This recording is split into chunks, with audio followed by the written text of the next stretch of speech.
Oke, kita langsung menuju ke Bang Slamet sebelum tadi menjawab soal bagaimana nanti kalau 2 putaran, kita mau mendalami dulu lagi. Kalau kita melihat landscape politik daerah per hari ini ya Bang Slamet ya, misalnya kita berkaca di Pilkada Jawa Tengah. Sebagai kandang banteng, calon yang diusung oleh PDI Perjuangan ini tidak unggul untuk sementara waktu. Sementara di wilayah Jakarta, calon yang diusung oleh PDI Perjuangan ini unggul. Apakah ini ada korelasinya? Ya, atau gimana? Saya kira kebetulan tokoh yang diusung oleh Kims itu juga tokoh naturalisasi, artinya dari Jawa Barat dibawa ke Jakarta. Nah, sama juga tokoh yang dibawa oleh PDIP ke Jawa Tengah juga naturalisasi, artinya Andika Perkasa kan dari Jakarta dibawa ke Jawa Tengah. Jadi tokoh yang dinaturalisasi tanpa petik itu hasilnya adalah kalah jauh daripada tokoh asal. Ya, Lutfi itu kan sudah dipersiapkan 4 tahun lebih menjadi Kapolda di Jawa Tengah dan dia lebih menguasai ketimbang Andika Perkasa. Begitu juga Pram atau bahkan Dul itu tingkat pengenalannya kan sampai 100% di Jakarta. Sementara Ridwan Kamil kan tidak begitu dikenal begitu. Oke, tapi kita tidak membahas spesifik soal Pilkada Jawa Tengah. Tapi apakah ada kesepakatan politik antar elit politik dengan adanya skema ini atau seperti apa? Bang Slamet melihatnya. Oh tentu tidak, ini kan pertarungan harga diri ya. Kalau PDIP mungkin merasa bahwa dia tidak akan mampu memenangkan peperangan dalam secara keseluruhan terutama di Pulau Jawa karena itu konsentrasinya terutama di Jakarta dan Jawa Tengah.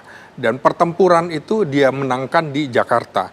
Tapi pertempuran di Jawa Tengah itu kalah. Itu sesungguhnya sudah diperkirakan seperti itu. Baik, saya ingin ke Mas Haji. Mas Haji ini kan menarik. Ridwan Kamil Suswono didukung oleh 15 partai politik. Kemudian Pram dan Bang Dul ini hanya didukung oleh 2 partai politik. Ini kenapa kok bisa yang 15 partai politik suaranya kalah cukup signifikan gitu ya? Artinya ada selisih 10% suara di situ. Apakah mesin partai ini tidak bekerja? Ya, secara umum memang faktor pemilu langsung pengaruh tokoh lebih penting dari mesin partai. Jadi persepsi pemilih terhadap tokoh itu kemudian menjadi faktor paling utama dalam mempengaruhi kenaikan elektabilitas atau dukungan ya.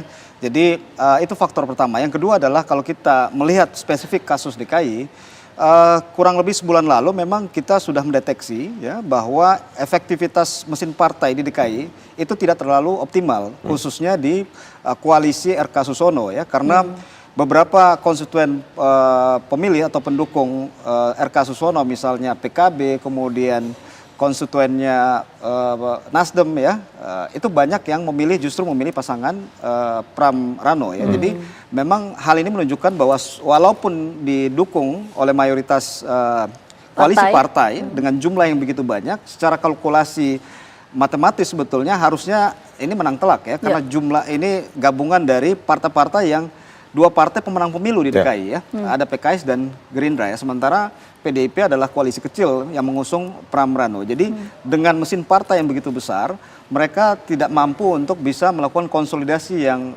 maksimal untuk bisa menggerakkan pemilih mereka untuk datang ke TPS ya, karena kita mendeteksi ada split sebulan yang lalu ya, tidak loyal atau tidak paralel antara pemilih partai dengan pemilih mereka di pilkada ya. Di sisi lain kita melihat bahwa memang ada keunggulan dari sisi Pram Rano dalam kegiatan kampanye dan itu terlihat dalam rekaman survei kita ya, bahwa selain persepsi personality, penetrasi kampanye Pram Rano dalam kurang lebih 2 bulan terakhir itu memang lebih masif sehingga menyebabkan ada kenaikan yang signifikan elektabilitas dari pasangan Pram Rano yang akhirnya bisa menyalip pemilihnya RK. Dan yang penting lagi saya pikir yang perlu kita lihat bahwa tingkat partisipasi DKI pada pemilu kali ini sangat rendah ya, hanya kurang lebih 53-54% dari quick count yang kita laksanakan, dan itu turun jauh dibanding pilkada sebelumnya ya. Pilkada sebelumnya ada 78% putaran pertama, 79% di putaran kedua. Jadi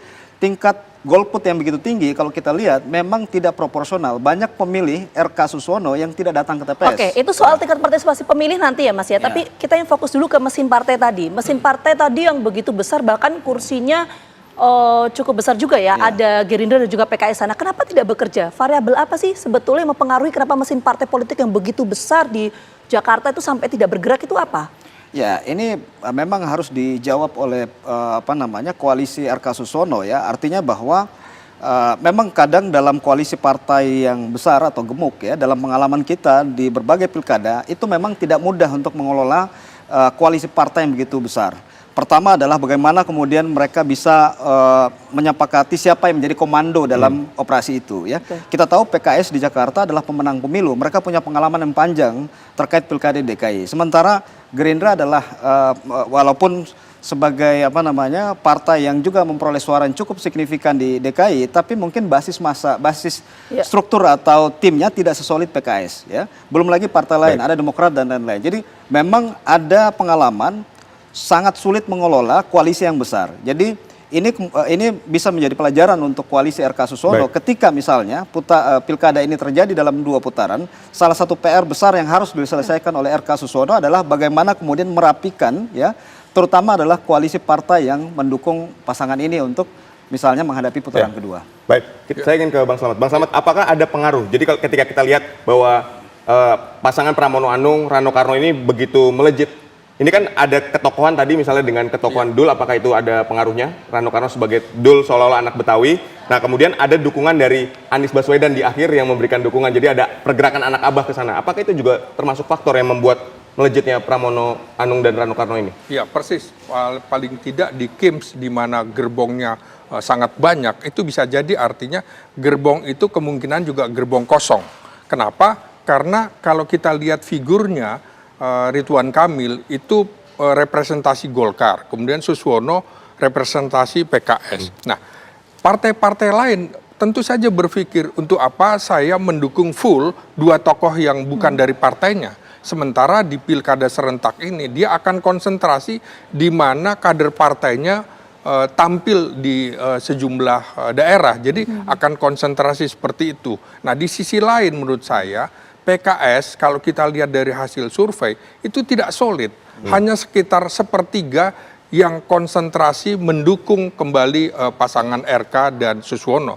Sementara 2/3-nya adalah barisan yang dulu mendukung Anies Baswedan, maka lebih mendukung ke sana, ke Pramono Rano Karno. Di sisi lain juga menurut saya ada yang PDIP 2/3-nya lebih solid mendukung Rano dan Pramono, 1/3-nya yang masih belum menyatakan pilihannya.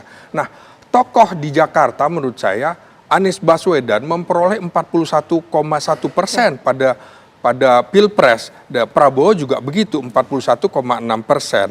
Nah, tapi Prabowo itu didukung oleh pemilih luar negeri, Anies tidak, sehingga dukungan Anies yang 41,1 dan juga dukungan pemilih Ganjar waktu itu kalau digabungkan, ini sehingga lebih tinggi daripada dukungan pasangan Ridwan Kamil dan juga Suswono. Tentu faktor figur ini sangat mempengaruhi.